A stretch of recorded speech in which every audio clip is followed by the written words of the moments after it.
A warm welcome to Disky Talk with Luyolo. If you're tuning in for the very first time, I do ask that you please subscribe and hit that notification bell. If you've been a part of this journey, I hope you thoroughly enjoy this episode. So, on today's episode, I discuss all things Afcon qualifier as Liberia took on South Africa, which ended 2-1 in favor of South Africa.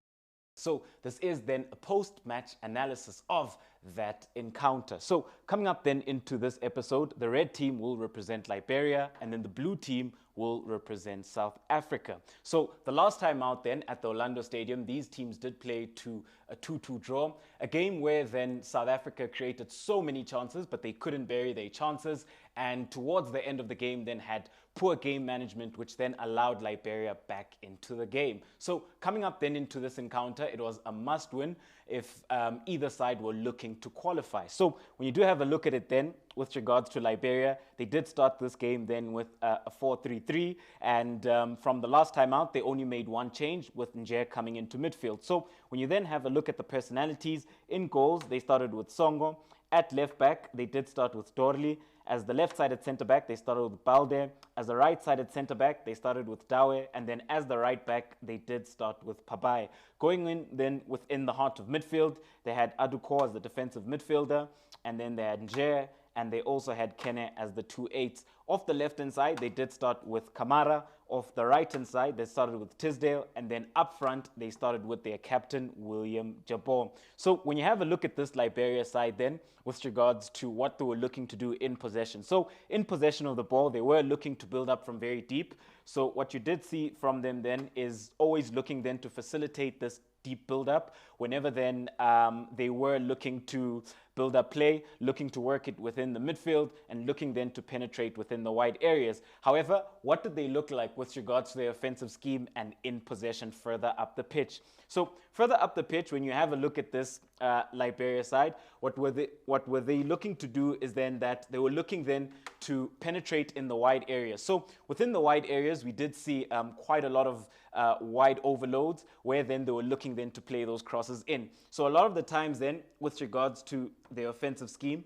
what you did see then from this Liberia side was a 2-2-6 offensive scheme. So what they did then is whenever then the ball would be on the left-hand side, for example, you would have the winger looking to tuck in, looking to occupy that pocket of space, and the fullback would have the ball, and they would be looking then to play those crosses into the box. Whenever then it was the winger who did have the ball in this left-wide channel, they were then looking then to take their man 1v1 and looking then to cut the ball back in. So this Liberia side then were looking then to penetrate through the wide areas and bring those crosses in, where then they did have a lot of numbers with regards to the players that were occupying the box for them. And then when you move on then right along and have a look at their goal. So with regards to Liberia, their goal did come from range. It did come from their captain, William Jabor, who does pick up the ball within that pocket of space.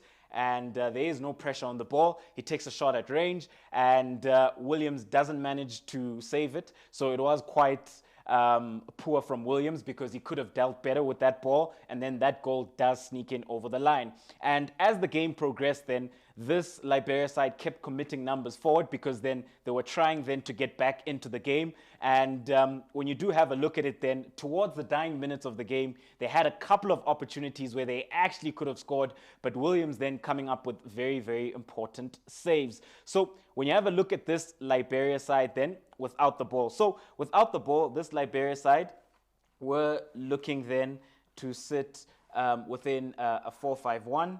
So this is what you would see from them, this Liberia side. However, then what they didn't manage to do then on the day was manage the space in behind. That is how then South Africa was able then to capitalize with the goal from Lipasa, ball in behind, able to score. And also then their rest defense was quite poor on the day with regards to how then they were looking then to combat those offensive transitions and those counterattacks from South Africa. Overall then, that is Liberia. I would say that with this Liberia side then, they were much better in possession between the the two teams. And on the day then, towards the dying minutes, they really could have actually ensured that the game ended 2-2, but it does end 2-1 in favor of South Africa. When we move on then right along and have a look at South Africa. So when you have a look at this South African side then, the last time out, they did start with a 4-2-3-1. Coming up into this encounter, they also started with the 4-2-3-1,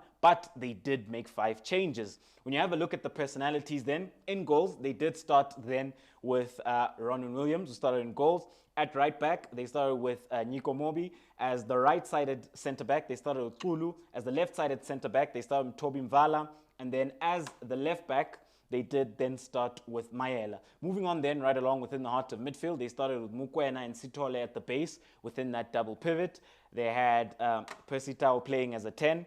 Off the right-hand side, they had Murena. Off the left-hand side, they had Mihlali Mayambela. And then up front, you then did have Zakhele Lipasa, who then replaced Foster, who was sick and couldn't then start this game. When you have a look at Bafana Bafana then in possession with regards to what they were trying to do. So in possession, Bafana Bafana were also looking to build up from very deep. But the difference then is with Bafana Bafana then, they were quite poor in possession then, because then they couldn't then get into the rhythm of being able then to ensure that they could play those combination passes and be able to progress the ball through the thirds. So they really struggled in that regard. And for large parts of the game, then they did look to actually sit back as opposed to looking to take the game to Liberia. So they looked to sit back then in order to be able to make use of their speed with regards to offensive transitions and the counter-attacks as well. So when you do have a look at Bafana Bafana then with regards to how they were looking to go forward, a lot of the times then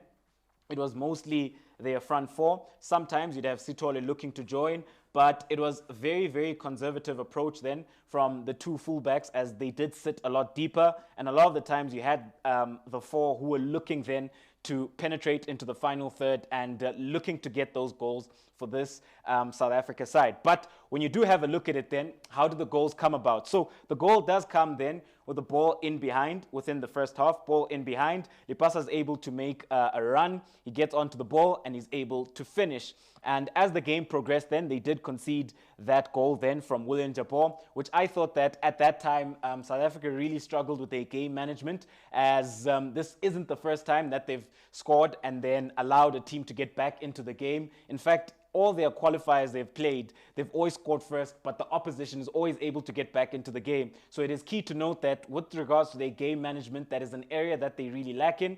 However, as the game progressed then, within the second half, Mayambela does win the ball deep within the left-sided pocket. And when he does win the ball, he does play a through ball for Percy Tau. He does attack the box. Percy Tau plays a hard cross, low hard cross across the box, and then Songo doesn't manage to deal with it, which then parries it into the path of Mayambela, and then Mayambela is able then to finish. So those are the two goals then for this Bafana Bafana side with regards to how they scored the goals.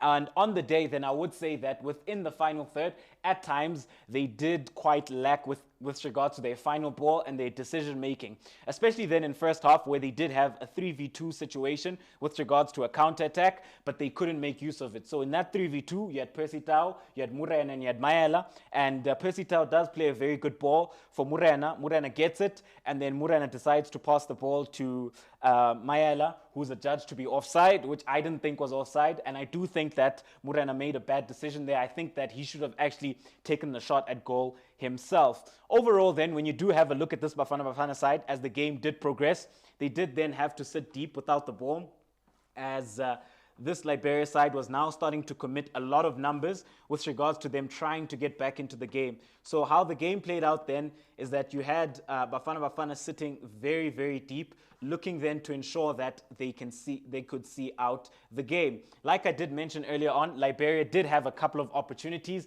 but they just weren't able to put them away within the dying minutes. So it does then end 2-1 in favor of South Africa. They do then qualify for the next Afcon, which will be in Ivory Coast. And it is then quite interesting going forward to see then how will this South Africa side fare out within the upcoming Afcon. And also then when you do have a look at this Liberia side, they almost had a chance to qualify for the Afcon for the first time in a very, very long time. However, thank you very much for tuning in to yet another special episode of Diski Talk with Luyolo. If you did enjoy this one, please do subscribe and hit that notification bell. Also, do let me know, what do you make of this performance overall then, where you did have a Liberia side which had more ball possession and they were looking then to penetrate in the wide areas, bring those crosses in. South Africa having to sit deep, looking to use offensive transitions and counter-attacks as well. Thank you very much for tuning in to yet another special episode of Diski Talk with Luyolo.